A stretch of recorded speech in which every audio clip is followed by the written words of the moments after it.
तो चलिए बच्चों, अगला हम रूल पढ़ेंगे, रूल नंबर 3। इससे पहले हम पढ़ चुके हैं रूल नंबर 1 और 2, ठीक है। उस पर कुछ क्वेश्चन भी मैंने आपको सॉल्व कराए थे। अब रूल नंबर 3 पढ़ने से पहले बच्चों मैं आपको बता दूं, रूल नंबर 3 बिल्कुल रूल नंबर 2 जैसा है, ठीक है, पर यहाँ पे कुछ खास बातों का ध्यान रखना पड़ेगा।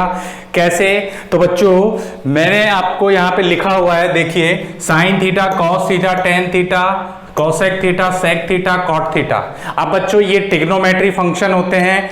10th क्लास में आप लोगों ने मैथ्स में ये सारे ट्रिग्नोमेट्री फंक्शन पढ़े होंगे, ठीक है। फॉर्मूले भी आपको पता होगा, नहीं पता है तो इस वीडियो में मैं आपको वो भी बता दूंगा, ठीक बच्चों। तो देखिए मैंने यहाँ पे रूल नंबर 3 में क्या लिखा हुआ है, साइन थीटा, यानी कि जितने भी ट्रिग्नोमेट्री फंक्शन होते हैं, कितने ट्रिग्नोमेट्री फंक्शन होते हैं? 6 ट्रिग्नोमेट्री फंक्शन होते हैं। Sine theta, cos theta, tan theta, cosec theta, sec theta और कॉट थीटा। ये जितने भी ट्रिग्नोमेट्री फंक्शन होंगे बच्चों, ये रूल के हिसाब से डायमेंशनलेस होंगे। क्या होंगे बच्चों? डायमेंशनलेस, यानी कि इसको हम क्या लिख सकते हैं बच्चों? डायमेंशनलेस। तो डायमेंशनलेस का मतलब बच्चों यहाँ पे क्या हुआ, जो इसकी डायमेंशन होगी बच्चों वो होगी m की पावर 0, l की पावर 0 और t की पावर 0। क्या होगी? m की पावर 0 और t की पावर 0, जो कि किसके बराबर होती है बच्चों? 1 के बराबर होती है, ठीक है। तो ये बात आपको ध्यान रखना है। दूसरा पॉइंट ये है कि जो e की पावर x है, एक्सपोनेंशियल फंक्शन होते हैं, घातांक वेद बोलते हैं ना, वेद्य बोलते हैं इनको। और दूसरा लॉग फंक्शन। तो ये जो एक्सपोनेंशियल फंक्शन है, लॉग फंक्शन, अगर आपको ऐसा लिखा हुआ, अब ये लॉग और एक्सपोनेंशियल फंक्शन क्या है, ये मैं आपको जो नेक्स्ट इससे बाद में जो चैप्टर आएगा उसमें मैं आपको ये सब बता दूंगा, ठीक है। वैसे अगर आपको इनको समझना है तो आप मेरे BMT वाले वीडियो पे जा सकते हैं, उसमें आप इन सबको देख सकते हैं, ठीक है। तो अभी इतना याद रखें कि ये एक्सपोनेंशियल फंक्शन होता है, ये लॉगरिथम फंक्शन या लॉग फंक्शन होता है। अगर ऐसा लिखा हुआ मिल जाए तो ये क्या होते हैं बच्चों? डायमेंशनलेस, ठीक है। तो चलिए बात करते हैं अब, क्योंकि ये चीज आपको आती है तो आज इसी के बारे में हम बात करेंगे, ठीक है। ये सब आप उसमें देख सकते हैं मेरे BMT वाले लेक्चर में। देखिए तो बच्चों यहां से अगर मैं आपको बोलता हूं साइन थीटा, तो आपको पता होना चाहिए साइन थीटा का फॉर्मूला क्या होता है बच्चों। साइन थीटा का फॉर्मूला क्या लिख सकते हैं? पहले चलिए मैं आपको वो सब चीजें बता देता हूं एक बार, कि भाई आपको पता है ये एक राइट एंगल ट्राइंगल है, ये एंगल थीटा है, तो बच्चों ये क्या होता था? परपेंडिकुलर। ये क्या होता था? बेस। और ये क्या होता था? हाइपोटेनस। तो बच्चों बताओ मुझे, साइन थीटा का फॉर्मूला क्या होता था? सर साइन थीटा का फॉर्मूला होता था परपेंडिकुलर अपॉन हाइपोटेनस।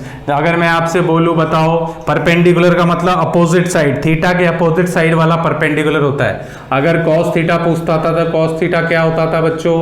b/h। तीसरा फॉर्मूला अगर टेन थीटा पूछता था तो बच्चों क्या होता था? टेन थीटा p/b, ठीक है। और आपको अगर मैं बोलूं साइन थीटा का उल्टा क्या होता है? Cosec theta. कॉस थीटा का उल्टा क्या होता है? Sec theta. और टेन थीटा का उल्टा क्या होता है? Cot theta. तो आप चाहे तो इसको ऐसे लिख सकते हो, टेन का उल्टा क्या होता है बच्चों? Cot theta. टेन का उल्टा क्या होता है? Cot theta. वो होगा उल्टा का मतलब b ऊपर चले जाएगा, b/p। फिर ये सब आपको मैथ्स में पता होगा। कॉस का उल्टा क्या होता है बच्चों? Sec theta. सेक को क्या लिख सकते हैं हम? h/b। और साइन का उल्टा क्या होता है बच्चों? Cosec theta. तो कोसेक थीटा लिख सकते हैं, और इज इक्वल टू क्या लिखेंगे? h/p। तो बच्चों ये याद रखना है आपको, ये 10th क्लास में आई होप सभी ने पढ़ा होगा ये सब कुछ। तो देखिए मैंने क्या लिखा हुआ है? डायमेंशनलेस। अब देखिए बच्चों डायमेंशनलेस कैसे हो वो भी मैं आपको एक्सप्लेन कर देता हूं। एक चीज समझें, ये देखिए परपेंडिकुलर, इस परपेंडिकुलर को किस में मेजर करेंगे? भाई ये ट्राइंगल दिख रहा है आपको, तो ट्राइंगल की ये वाली जो हाइट दिख रही है परपेंडिकुलर, इसको मेजर करेंगे तो किस में मेजर करेंगे? लेंथ में। मैं अगर बोलूं मीटर में तो ऐसे ले लेते हैं डायमेंशन में, किस में मेजर करेंगे? लेंथ में। बेस को भी किस में मेजर करेंगे? लेंथ में। बेस को भी किधर मेजर करेंगे? लेंथ में। और एच को भी किस में मेजर करेंगे? लेंथ में मेजर करेंगे। सबको लेंथ में मेजर करेंगे। तो अगर मैं p की जगह l डायमेंशन लिखूं इसकी, तो डायमेंशन क्या आएगी? l की पावर 1। यहां से हो जाएगी l की पावर 1। तो बताओ l की पावर 1 से l की पावर 1 कैंसिल, तो बताओ कितना आया? 1। और 1 बराबर क्या बताया? m0 l0 t0, यानी ये कैसी हो गई? डायमेंशनलेस यूनिट हो गई, ठीक है। साइन थीटा कैसा हो गया? डायमेंशनलेस। कॉस थीटा की बात करें तो ये b को भी कर लिखते हैं L1, नीचे भी लिखेंगे L1, L1 से L1 cancel, again 1। Tan theta को लिख सकते हैं। परपेंडिकुलर को क्या लेना है? किस में मेजर करना है? L1 में, बेस को किस में, L1 में बराबर कितना 1, इसको L1 में अपॉन L1 बराबर कितना 1, इसको L1 में upon L1 is equal to कितना 1, इसको किस में L1 में और इस upon L1 is equal to 1। यानी कि ये जितनी भी 6 की 6 आपको ट्रिग्नोमेट्रिक क्वांटिटी दिख रही हैं वो सब कैसी क्वांटिटी है बच्चों, डायमेंशनलेस क्वांटिटी है। क्लियर है बात? ठीक है, इन दोनों का मैं आपको बाद में बताऊंगा, पहले 6 की बात करेंगे पहले। ठीक है, तो ये वाली बात मैंने आपको समझा दी। ठीक है बच्चों, कैसे, अब थोड़ा सा और एक्सप्लेन कर देता हूं। जैसे मान लो साइन के अंदर कुछ भी लिखा होगा, मान लो कुछ भी एक्स वाई डैश कुछ भी लिखा है, थीटा एक्स जेड कुछ भी लिखा है, तो आपको ध्यान रखना है बच्चों, एक तो ये जो भी होगा साइन के अंदर जो भी लिखा होगा वो सब क्या होगा बच्चों, डायमेंशनलेस। क्या होगा? डायमेंशनलेस। ठीक है, और दूसरा जो इसके अंदर लिखा हुआ है बच्चों, जो दूसरा इसके अंदर फंक्शन लिखा हुआ है वो भी क्या होगा बच्चों, डायमेंशनलेस होगा। क्या होगा? डायमेंशनलेस। तो डायमेंशनलेस का मतलब, ठीक है, क्या लिख सकता हूं, यहां भी लिखूंगा किसके बराबर होगा, साइन पूरा ये फंक्शन m0 l0 t0 के बराबर, जो कि किसके बराबर होता है 1 के बराबर। ये भी किसके बराबर होगा, इसके अंदर जो फंक्शन है m0 l0 t0 और वो किसके बराबर होगा 1 के बराबर। ठीक है, ये बात आपको ध्यान रखनी है। अगर मैं यहाँ cos लिखता तो पूरा हो जाता, वो किसके बराबर होता, m0 l0 t0 के बराबर, और उसके अंदर वाला फंक्शन भी किसके बराबर होता, m0 l0 t0 के बराबर। अब चलिए इस पे कुछ क्वेश्चन, मैं आपको एक क्वेश्चन बता देता हूं जिससे आपको सारी कहानी समझ में आ जाए। तो देखिए एक क्वेश्चन है बच्चों अपने पास, क्वेश्चन नंबर 1। मैंने बोला आपको बच्चों, मान लो अल्फा बराबर एफ बाई वी, क्या लिखा है, अल्फा बराबर एफ बाई वी इंटू लिख दिया sign beta T, sign beta T. तो क्वेश्चन पूछा है find the dimension of alpha and beta. याद कीजिए इससे पहले वाला रूल नंबर 2 में भी कुछ इसी टाइप का क्वेश्चन कराया था, find the dimension of alpha and beta. अब इस तरह के क्वेश्चन नीट एग्जाम में और अदर जो भी कॉम्पिटिटिव एग्जाम है यूनिटेड डायमेंशन से बिल्कुल आते हैं, आप चाहे तो चेक कर सकते हैं। देखिए अगर मैं यहाँ पे बात करूँ तो पहली चीज तो दो मैं पोर्शन बना देता हूँ। पहली चीज अगर मैं लिखूं बच्चों तो पहले ये बताओ मुझे, जो इसकी रूल नंबर 2 की तरह बताया मैंने आपको, जो इसकी यूनिट होगी, डायमेंशन होगी, वही इसकी डायमेंशन होगी। और आप देखो यहाँ पे ये आपको दिख रहा है ये साइन बीटा इंटू टी, ये क्या चीज है बच्चों, साइन बीटा इंटू टी। मैंने बोला सर ये पूरा फंक्शन क्या होगा, ये पूरा फंक्शन कैसा फंक्शन है, डायमेंशनलेस। तो ये डायमेंशनलेस होगा तो हम क्या लिख सकते हैं, साइन बीटा टी, इसको क्या लिख सकते हैं, किसके बराबर होगा, ये 1 के बराबर। किसके बराबर, 1 के बराबर, क्योंकि डायमेंशनलेस बोला। तो या फिर मैं इसको ऐसे लिख सकता हूं, sine beta T is equal to कितना, m0 l0 t0 लिख सकता हूं। इस तरीके से भी लिख सकते हैं। दूसरी बात भाई, पहली बात तो ये हो गई, ठीक है। दूसरी बात ये हो गई कि इस साइन बीटा टी के अंदर फंक्शन क्या है, क्या ये बीटा टी आपको दिख रहा है, इसके अंदर वाला फंक्शन भी कैसा फंक्शन है बच्चों, डायमेंशनलेस।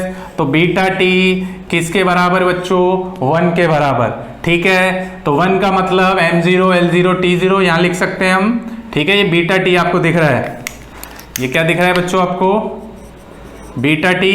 तो इसको किसके बराबर रख सकते हैं, बीटा टी को m0 l0 t0। ठीक है, तो बताओ मुझे यहां से क्या लिख सकते हैं, बीटा का डायमेंशन हमें नहीं पता है, क्या टाइम का डायमेंशन पता है, सर बिल्कुल पता है, टी की पावर कितना होगा, ओनली 1, टी की पावर 1। यहां से m0 l0 t0 क्या लिख सकते हैं, 1 लिख सकते हैं। तो बताओ बीटा, अब टी कहां चले जाएगा, नीचे, क्योंकि इज इक्वल टू है, तो 1 अपॉन कितना हो जाएगा, टी की पावर 1, और ये टी की पावर 1 ऊपर जाएगा। तो बच्चों इसको क्या लिख सकते हैं हम, beta is equal to T की पावर -1। तो लो बीटा का आंसर तो आ गया। समझ आई बात। तो ये तो हमने बीटा निकाल लिया बच्चों। अब बात करते हैं हम अल्फा की। तो अल्फा कैसे निकालना है देखो, तो देखिए बच्चों अल्फा के लिए क्या करेंगे, पहले हम देखिए ये चीज तो डायमेंशनलेस नहीं है ना बच्चों, एफ का डायमेंशन भी होता है, बी का डायमेंशन भी होता है। पर साइन बीटा टी इसका डायमेंशन नहीं होता, वो डायमेंशन लेस होता है, हमने उससे बीटा निकाल लिया। तो हम क्या करेंगे, जो इसका डायमेंशन होगा वही इसका डायमेंशन होगा। ये तो डायमेंशन लेस हो गया, ये तो 1 हो गया, ये किसके बराबर हो गया 1 के बराबर। भाई साइन बीटा टी किसके बराबर 1, यहां तो 1 आ गया, बचा गया एफ बाई बी, जो इसका डायमेंशन होगा वही इसका होगा। ये बात मैंने आपको रूल नंबर 2 में बताई थी। तो क्या लिख सकते हैं बच्चों, यहां से मैं इसको 3rd नंबर दे देता हूं। क्या लिख सकते हैं, अल्फा किसके बराबर होगा बच्चों, एफ बाई बी के बराबर। बोलो बच्चों एफ, अल्फा तो निकालना है, बोलो एफ की डायमेंशन क्या होती है बच्चों, सर वो होती है m1 l1 t-2। बोलो बच्चों वेलोसिटी, f क्या है बच्चों, फोर्स यानी कि बल, और v क्या है बच्चों, वेलोसिटी। तो वेलोसिटी यानी वेग की डायमेंशन क्या होती है l1 t-1। तो देखो L1 से L1 क्या हो जाएगा, कट हो जाएगा। तो यहां से क्या बचेगा बच्चों, अल्फा बराबर कितना, m की पावर 1 t की पावर -2 अपॉन t की पावर -1। ये t की पावर -1 ऊपर जाएगा, तो क्या लिख सकते हैं यहाँ से, t की पावर -2 इंटू हो जाएगा बच्चों t की पावर +1, क्योंकि नीचे -1 है भाई, t की पावर नीचे डिनोमिनेटर में क्या है -1, ऊपर जाके क्या होगी +1। तो देखो बेस सेम है, तो बेस सेम है तो क्या लिख सकते हैं बच्चों, बोलते चलो क्या लिखेंगे, क्या लिख सकता हूँ, m की पावर 1 t बेस सेम है तो पावर क्या हो जाएगी t, ये हो जाएगा -2, ये कितना है +1। तो बोलो -2 +1 कितना होता है, सर वो तो बहुत आसान है, वो कितना होता है -1 होता है। तो यही हमारा फाइनल अल्फा का आंसर आ गया। ठीक है बच्चों, समझ आया सबको, ओके।